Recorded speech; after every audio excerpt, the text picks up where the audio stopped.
So our task really here should be to open up the black box of technology. That is to say, not to take technology as a given, as something that appears, is invented somewhat, maybe coming out of the mind of a brilliant inventor, and then has radical transformative effects on society, but rather to get inside the machine and to pay much greater attention to fundamental questions about what technology is, how it relates to society, how it comes about, and how it evolves. A first way of approaching this question would be by looking at popular accounts of the role of technology in war and identifying a number of problematic conceptions, widespread beliefs, or they're not even generally explicit beliefs, they're just background assumptions, which are not interrogated or largely remain uninterrogated, and which upon closer examination tend to fall apart. So we're going to look at three of these problematic conceptions. The first of them is what we might call a disproportionate attention to weaponry. This is a fairly understandable tendency. After all, we are talking about war, and if we're talking about war then and technical objects in war, then clearly we are going to be drawn in the first instance towards weapons, towards those technologies that are at the sharp end of war, those technologies that distinguish themselves specifically as being in the domain of war because they participate most obviously to fighting and killing and destroying. And of course, these technologies matter a great deal, and we cannot really tell a history of war without thinking about the place of weapons within it, and the evolution of weapons, the increasing range of weapons, or of destructiveness of weapons, are clearly a very important factor in the development of warfare. And yet it cannot be satisfactory to stop at weapons, to neglect a whole range, perhaps an even much greater amount of technical objects, which we would not think of as weapons, and yet are equally important to the history of war. One of the things that it gets missed often in technical accounts of war is the role of logistics and support functions. That is to say that while we can talk about the role of weapons, we also have to recognize how much work, how much effort, how much expenditure, how much technical know-how and innovation is put into supporting the weapon systems. In fact, it's quite revealing that we talk about them as systems, because of course increasingly weapons and the sharp edge of the military machine, the so-called teeth, requires an ever larger tail to support it, to make it operate.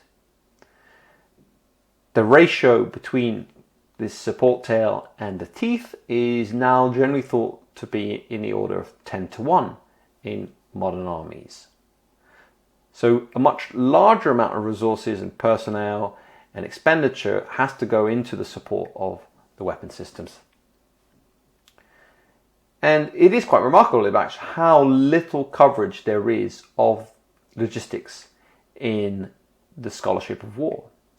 It remains a hugely underdeveloped area, perhaps because it's not as sexy as accounts of weapon systems and so forth, but clearly is no less important, and its neglect remains something that occludes to a large extent the role of technology in war.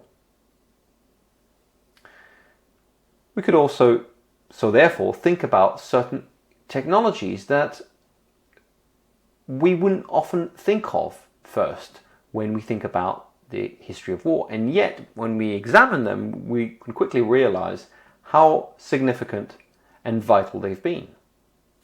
So one first example would be the innovation of canned food. Some of it developed as much as early as the 19th century, but became crucial in the 20th century in order to support large amounts of forces in the field. Prior to techniques of canning, which allow for the preservation of food, armies could obviously only feed themselves on any food they could carry, and obviously this food was perishable, so it wouldn't last very long, or whatever food they could find locally. And of course that made traveling armies extremely disruptive because they would effectively pillage the countryside. But it also meant they had to move very fast, because once they had taken everything that could be found in a local area, they would no longer be able to be fed. So when we think, for instance, about the kind of war that we saw in the context of the First World War, where millions of men were aligned over fairly restricted areas for a period of 4 years, this would have been quite simply unimaginable, impossible, without canned food, without the ability to supply forces for such long periods. And so, as the military dictum goes, armies walk or march on their stomachs. If you are unable to feed your armies, they will not fight. Their morale will collapse, their physical ability to fight will also evaporate. So something which appears to us as banal as tin cans turns out to be a technology that, without which we would not have seen the forms of war that we have in the last 100 years or so. Another technology would be penicillin, the discovery of antibiotics, which could put together with a whole raft of medical technologies. Remember, we've talked about these in the Mind and Body in War Session. But penicillin, of course, had dramatic effect on the chances of survival of injured soldiers and played a major role in the Second World War.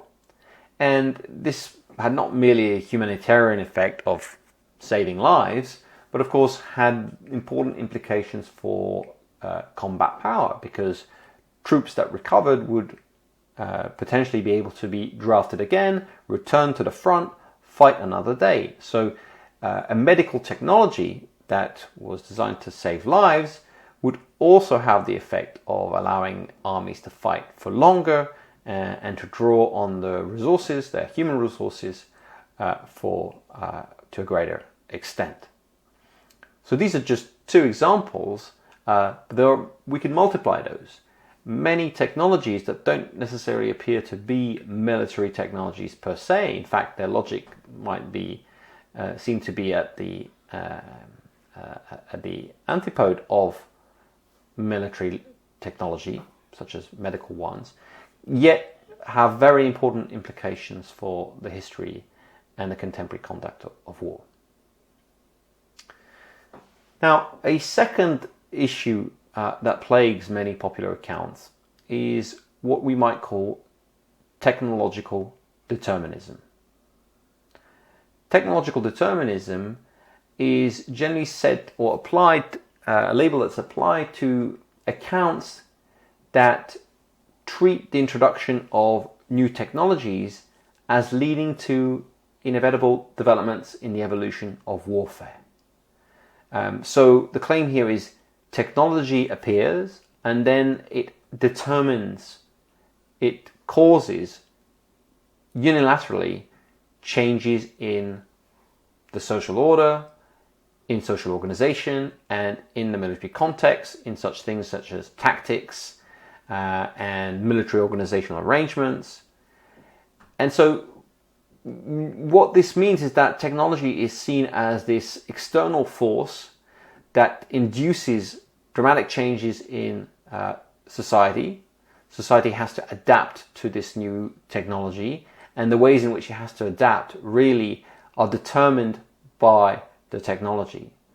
So that we can talk, of course, about certain cultural variables and whether certain armies adapt well or not to a particular technology, but generally this limits the analysis to talking about military institutions that are more adaptable, more flexible, more progressive or conservative, with the notion that, well, those armies that resist the determining effects of the technologies generally pay the price. So, for instance, the machine gun meant that some of the tactics that were deployed in the early First World War were no longer applicable. For example, charging against other forces without any protection was suicidal, and therefore some armies understood this quite quicker than others.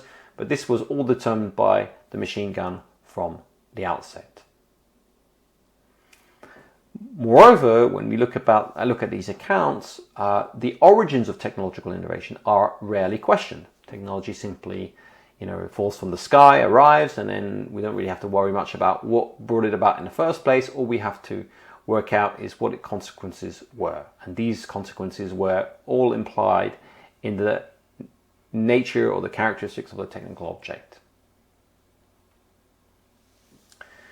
So if we're going to probe this technological determinist account, we could do so by looking at a very classic example of such an argument.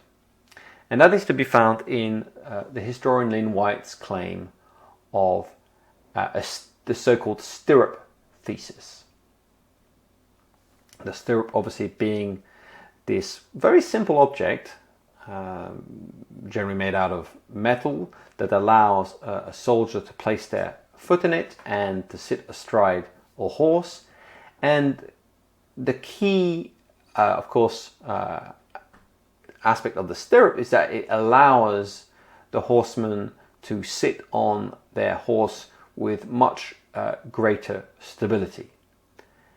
And so what we saw in the European context was the emergence of armored horsemen, since individuals could now charge on a horse equipped with a lance or a spear, and the stirrup would ensure that the horsemen would be able to brace themselves in the saddle, would not be knocked from the horse upon impact, so that the shock of the attack would combine the momentum of the horse and the rider. This is, of course, what we then come to understand in the European context as the mounted knight, which was one, if not the most powerful unit of the Middle Ages. White claims that the stirrup reached Europe around the 8th century, with its origins in China, and that as a consequence of the emergence of the mounted knight, we saw something akin to a revolution in warfare, where the previous predominance of the infantry ended. And White goes on to argue that because the knight was the most valuable military unit of the age, this induced the adoption of a model of social organization that would support this form of war. And this model of social organization, White explains, is feudalism. Feudalism is a social system in which land is divided in such a way as to support the high cost of maintaining knights, and the lengthy training that goes with that. So knights are expensive because they need horses, they need elaborate body armor, the training is extensive, and so in order to produce these units, white claims, we needed some distribution of power that would eventually become the knightly aristocracy. So if we follow the chain of argument of White, effectively what White ends up saying is that it's the introduction of the stirrup in Europe that led to feudalism. So that's a rather big claim, and one that seems like a very evident claim of technological determinism. The only way the stirrup could have, the only consequence the stirrup could have had was to bring about feudalism.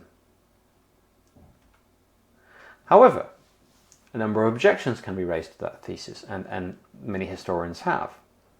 For instance, if we go back to China, where, as I said, the stirrup originated, we also see, of course, the development of armoured cavalry. But it did not there produce a feudal order. Why? Because there was already in existence a strong imperial state, which possessed advanced or relatively advanced bureaucratic techniques that were able to procure these kinds of troops without having to distribute political authority to local strongmen. So, because the social context was different, the pre-existing social context was different, the stirrup might have produced a similar kind of military unit, but it wasn't accompanied by the same political system. Even more marked is the adoption of this same stirrup by nomadic tribes such as the Mongols. Indeed, the Mongols did not produce armoured cavalry. Rather, they used the stirrup to produce mounted archers. So in this case, the stirrup was not used to use the horsemen as a shock troop, as in order to concentrate the impact of the movement of the horse, but rather the stirrup was used to stabilize the archer on the horse and to allow them to aim with precision while riding. So the same technology, the stirrup here, and its combination with the horse, produced a distinct type of military unit, and in fact one that was hugely successful, because for most of the period of the dominance of the Mongols, they were among the superior fighters or warriors in the world, generally getting the better of their sedentary rivals. So we might conclude from this that, in fact, no technical object dictates a priori any particular set of developments in warfare or society in general. We cannot draw a simple linear causal effect from the introduction of a technical object to a particular social effect or social development. In fact, the ways in which the technical object will be applied, the effects that it will have, depend heavily on the social, economic, or ideological context in which it is inserted.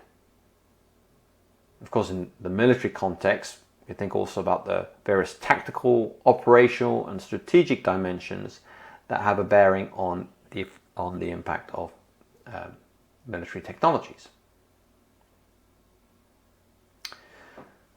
Finally, a third conception common in popular accounts of technology that we should also seek to contest is the view of technology as a steady accumulation of technical sophistication.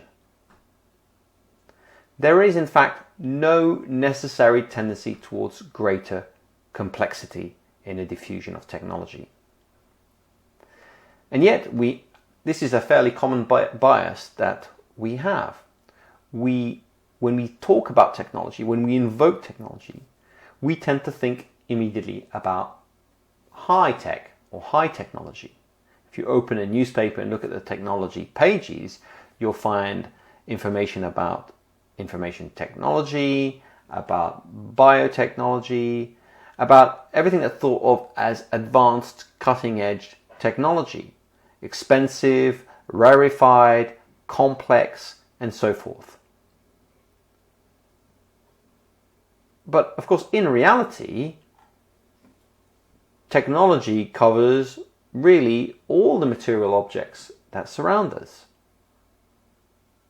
however banal or old they may be. And so if we want to think about the role that technical objects play in war, we cannot only focus on the latest potential developments. In fact, when we think about technical systems, we have to bear in mind not merely how sophisticated they might be, if we are to assess their effect, but how widespread and distributed they are. And so when we think about the effectiveness of a technical system or technical object in war today, we also have to think about the variables of cost, of ease of use and maintenance, and reliability, because these can be greater determinants in driving the adoption of a given technical object than how advanced that technology is. So we could, for instance, look at two examples of relatively low-tech weapon systems that play a major role in armed conflict today. The first of these is the Kalashnikov, or AK-47, an assault rifle developed and mass-produced in the Soviet Union after the Second World War. It's estimated that around 100 million, in its official and unofficial guises, have been produced since 1947. And that the Kalashnikov accounts for 20% of all firearms available worldwide. It is, by far, on aggregate, the most deadly weapon in the world, far in excess of all the most advanced weapon platforms you can think of. Fighter planes, aircraft carriers, guided missiles, drones, what have you. And of course, one of the reasons for this is that it is exceedingly cheap. It can be purchased for as little as $30 in some parts of the world. And while of course it is, by some measure, a quite primitive rifle, it is far less precise and sophisticated than more modern versions of the assault rifle. It maintains its popularity not only because of its cheapness, but because for the money it is extremely rugged, reliable, and easy to maintain. And these are very important characteristics and features for a weapon.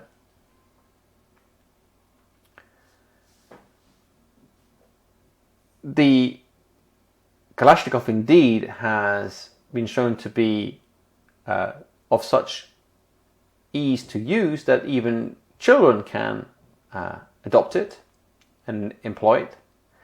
And it has acceded to a status of a cultural icon, featuring, for instance, on the flag of Mozambique or on the flags of various organizations such as Hezbollah.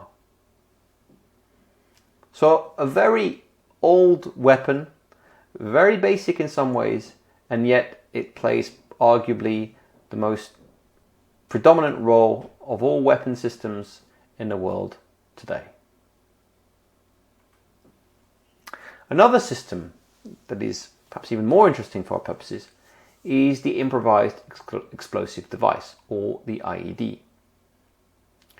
A weapon that's estimated to have been responsible for 60 to 70% of coalition casualties in Iraq and Afghanistan.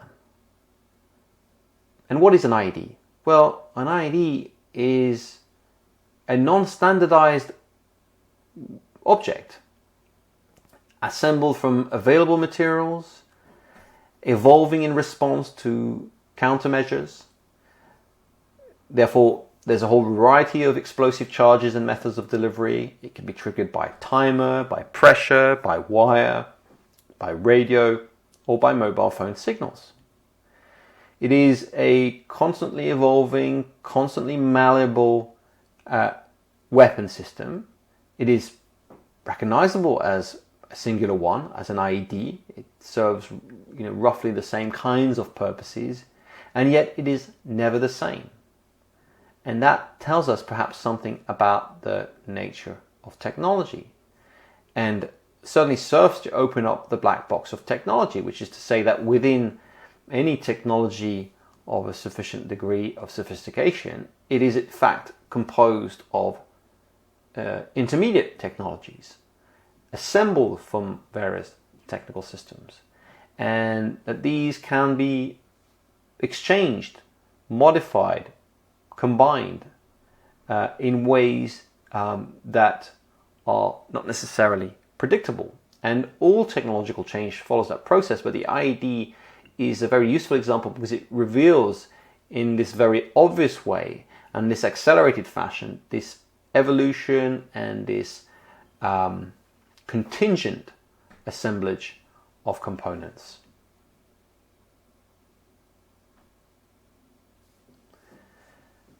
Returning to this question about the evolution of technology and the assumption that technology progresses from the simpler to the more sophisticated, it should be noted that technologies are not given once and for all. They can in fact be lost or forgotten.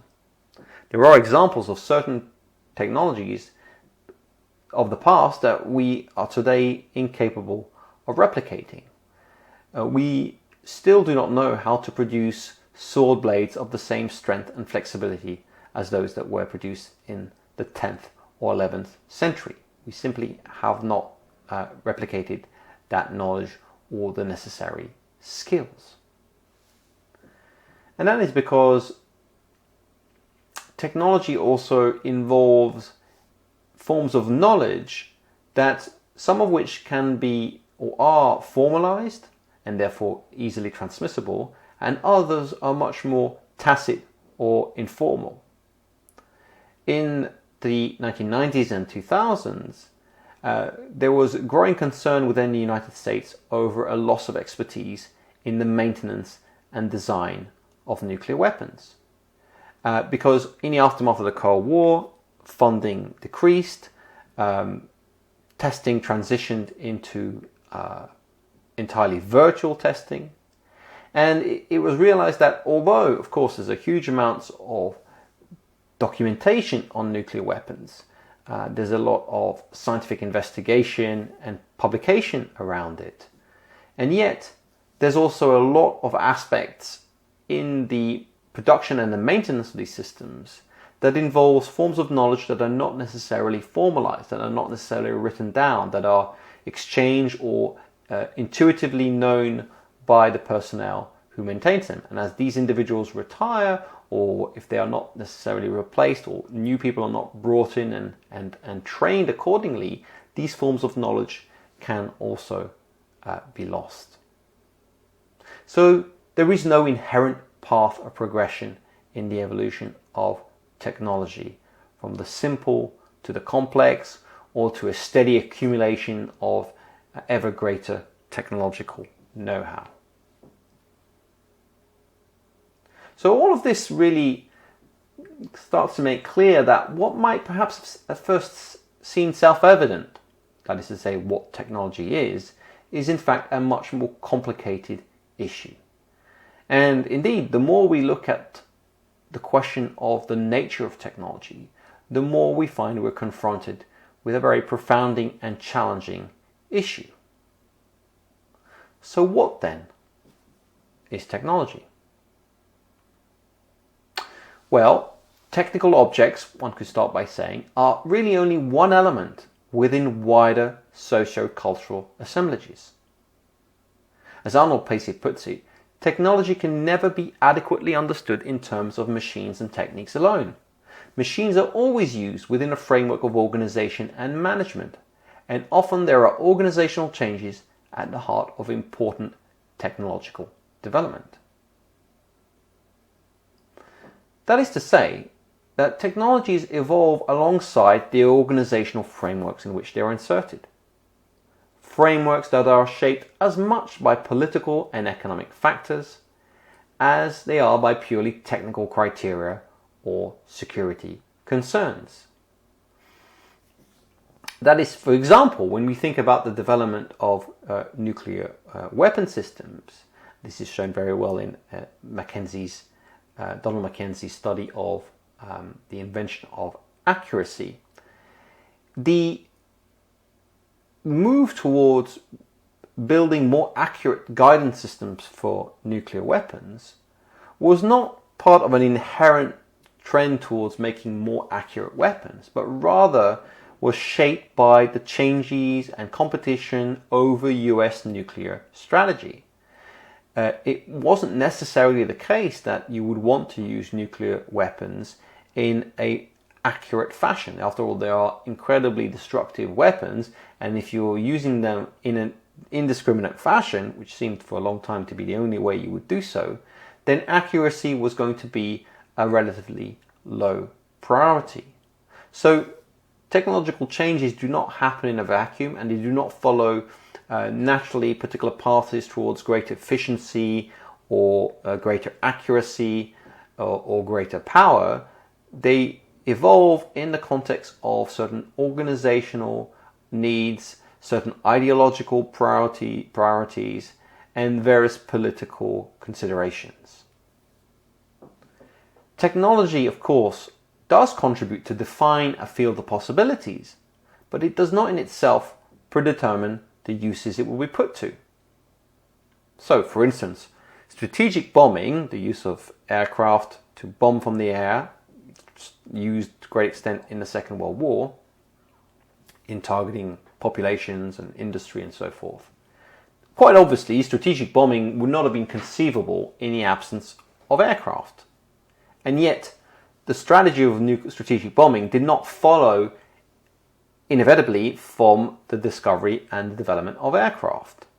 Such a military strategy was only made possible through the integration of the aircraft into a broader assemblage, an assemblage made of logistical chains and command structures, various bureaucratic institutions, doctrinal and normative pronouncements that, for example, decided that it would be legitimate, effective, desirable to target urban centers.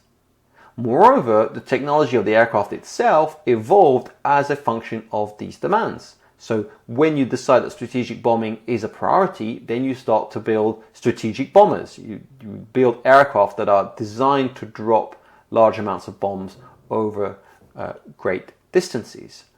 So again, rather than having technology dictate social arrangements, we have technology in relationship with society evolving to serve particular ends or as an outcome of various competing pressures. This is not to say, for instance, that we should pivot from technological determinism to what would be, I think, the polar opposite of that position, which is a complete social construction of technology, which I think also suffers from its limitations when it views technology as completely transparent, as effectively merely a projection of other social forces. That I think is equally unsatisfactory as a mode of explanation, because it doesn't give any autonomy to technology at all. It doesn't give any role for technology to shape or determine the space of possibilities. And I think that is a symmetrical error that is just as important to avoid. The political songwriter Ani DiFranco once claimed that every tool is a weapon if you hold it right.